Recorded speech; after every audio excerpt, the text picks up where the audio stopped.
I was running with my friend and stopped at some shady truck stop off of Interstate 37 going towards Corpus. He fell asleep and I was about to as well when I heard some aggressive knocking on the passenger door as I was sleeping in the passenger seat. I looked out and below and I saw a woman with red glowing eyes and sharp teeth and hollered to my friend back in the sleeper and woke him up. And when I looked back, she flew over the cab and took off into the dark black night. I know it sounds crazy, but I promise you, this is a true story.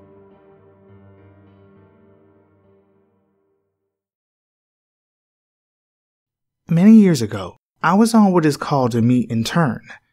This is where a driver that is domiciled out of one city will drive a load halfway to his destination, while a driver out of that destination will drive halfway with a load that is destined for my city. We meet in a parking lot, switch trailers, and drive back home. I had been on this run for a few months and found that I always got to the meet point about an hour before the other driver. It was a dark and empty dirt lot at about 3 a.m., so I would stretch out across the seat and take a short nap. One night, about 10 minutes into my nap, I was awoken by a barking dog. I tried to ignore it, but it carried on for several minutes and got louder as the dog got closer. Soon, it became apparent that the dog was right outside of my truck, barking at me. Okay, either this dog is Lassie and is trying to alert me to something, or else he is just a pain in the ass and I will have to throw something at him to scare him off. It's important to note that the barking had been going on for at least a good 10 minutes at this point. So, I sat up and looked out my window. Standing there, mere inches on the other side of the glass, was a man of about 35. He was a large fellow, and was barking at me. His eyes were crazy, and he was frothing at the mouth a little. The scene really held my full attention for a moment. The sheer creepiness of this struck me. Gently, and making an absolute minimum of sudden movements, I reached down and started my truck and slowly pulled away. He chased me, much like you might expect an angry dog to do, still barking all the while.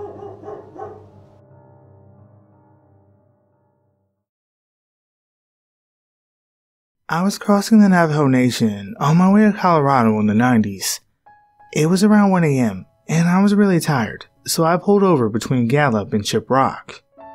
I had the most terrifying nightmare of evil-looking faces coming at me out of pitch black, screaming. I woke up and started my truck, and when I turned on my headlights, there was a coyote and a jackrabbit sitting about 10 feet apart, just on the edge of the light. I never had a nightmare like that before or since.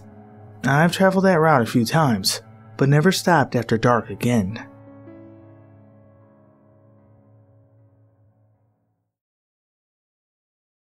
So, I had a football coach back in high school who used to be a truck driver. He told us this story that freaked us all out pretty bad.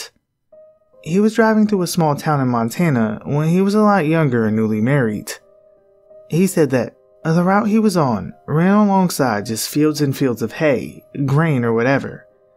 Since it was late summer, early fall, it wasn't even approaching dark yet. Anyway, he's driving along when he sees a hitchhiker on the shoulder. This being back in the day, and in small town Montana, my teacher pulled over to let the guy in without a second thought. The man was described as wearing a really old, outdated style of suit.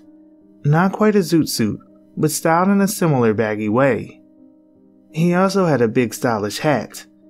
This guy looked like he was out of the 40s, and sort of like a pimp. My teacher thought it was weird that he was so overdressed, it being super hot out, but maybe that was the only clothing that he had.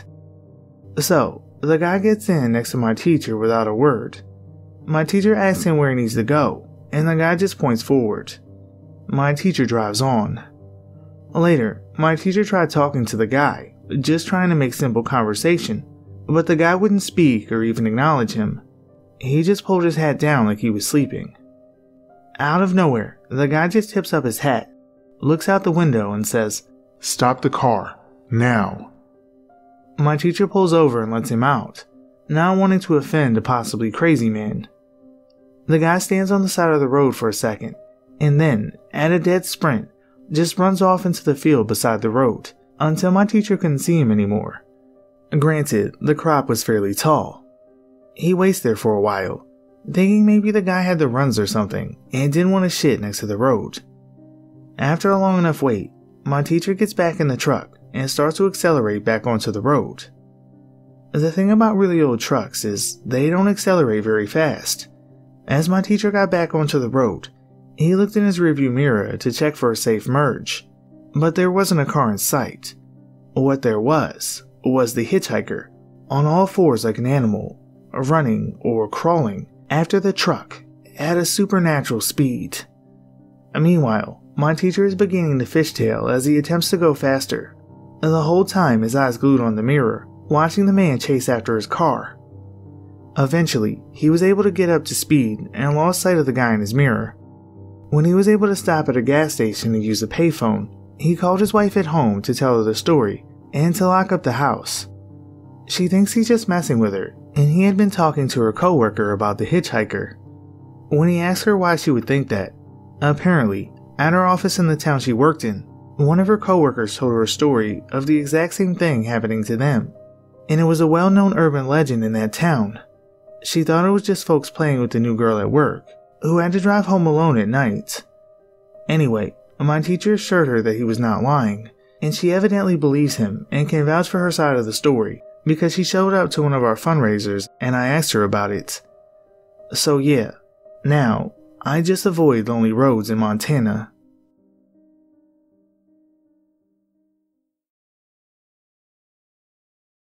I was driving a shortcut from 29 Palms, California to Albuquerque, New Mexico. 29 Palms is located in a desolate high desert just east of LA. The shortcut was all two-lane road through total nothingness except for passing through Amboy, California. Amboy is a nearly abandoned town nearly as far below sea level as Death Valley, with a dormant volcano and lava field on one side and a salt flat on the other. It was also, at the time, a hotspot for satanic group activity. So, I was driving by myself in the afternoon. I stopped in Amboy and snapped a picture of the city sign just to prove I was there to friends who dared me to take the route to I-40. I got back in my truck and proceeded to drive up into the mountain range between Amboy and I-40. Once I reached the top, I'm driving north through a canyon with high grass on both sides of the road. Up ahead, I see some stuff in the middle of the road.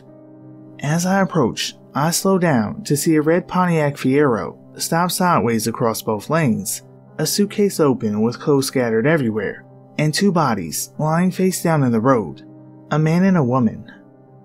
I stop 100 feet or so away, and the hair on the back of my neck is standing up. Being a former Marine, I reach under the seat and pull out my 9mm pistol and chamber a round. Something seemed very wrong. It looked too perfect, as if it were staged. Was it an ambush? Was I being paranoid? I didn't know. I just knew something was off. Getting out of the car seemed unthinkable. It was the horror movie move. As I scanned the road, I saw a line I could drive. I passed the guy in the road on his left, swerved to the right side of the woman, behind the Fiero, and I'd be on the other side. I dropped it into first gear, punched it, and drove the line I planned. I passed the back of the Fiero without hitting it or either of the bodies on the road. I continued forward a couple hundred feet and slowed down so I could breathe and let my heartbeat slow down. As I looked up into the rearview mirror, I saw that the two bodies had gotten up to their knees, and 20 or so people emerged from the tall grass on either side of the road by the car and bodies. At that moment, my right foot smashed the gas pedal to the floor, and I didn't let up until I had to slow down for the I-40 East on-ramp. I will never know what would have happened to me had I gotten out of the car to check on the bodies or stopped my car closer to them. Somehow, I don't think it would have been good. Sometimes, real life can be scarier than a movie.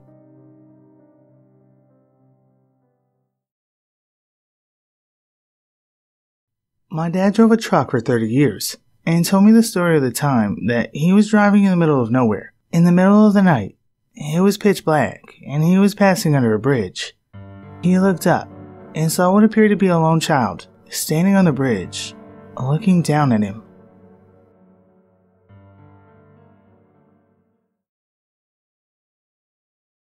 Years ago, in the late 90s, I was on my way from the house in Central Texas, heading to Laredo to pick up a load. It was early morning, around 4 or 5. I had just come off a string of days at home, so I know I wasn't tired. I'm on one of those 2-lane winding roads, in the absolute middle of bumfuck nowhere, when I see something on the side of the road, at the edge of my high beams.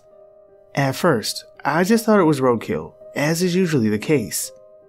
As I get closer, I see that it is roadkill, and there's something crouching over the carcass. I remember thinking, either this guy's taking the antlers as a trophy, or he's fucking sick. As I got closer still, I can now see that this guy's eating the fucking deer. He's pulling chunks of meat from the stomach and bringing them up to his face. At this point, he stops mid-motion and looks up at me. Not at my truck, but at me. It stands up, and that's when I see it's fucking huge, brown, and covered in hair. I remember thinking at this point, oh fuck. This thing is standing on the tiny shoulder looking at me. By this point, maybe 3 seconds have passed, and I'm about to the point in the road he's standing at. I didn't even think of stopping.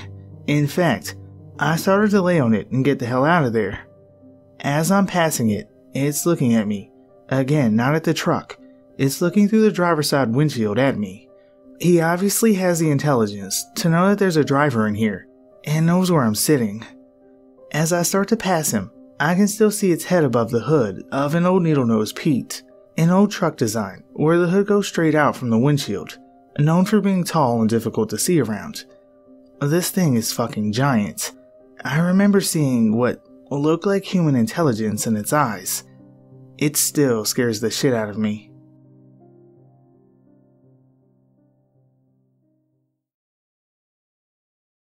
Not a trucker, but my dad was. When I was younger, he'd take me on hauls sometimes. On one such trip, we were heading across I-80 in Nebraska, and there was a snowstorm. We got to a part of the highway where our cop had blocked it off, saying it was closed and we had to pull off for the night. We ended up pulling into an old Motel 8 that was closed and abandoned, and went to sleep in the cab. The next morning, there were 3 sets of footprints in the snow around the truck. The footprints came out of the woods and circled the truck several times, and looked like they had paused at windows and whatnot, and then led back into the woods. I'm not sure what was up, but I remember my dad acting weird, and he didn't take me out on the road after that.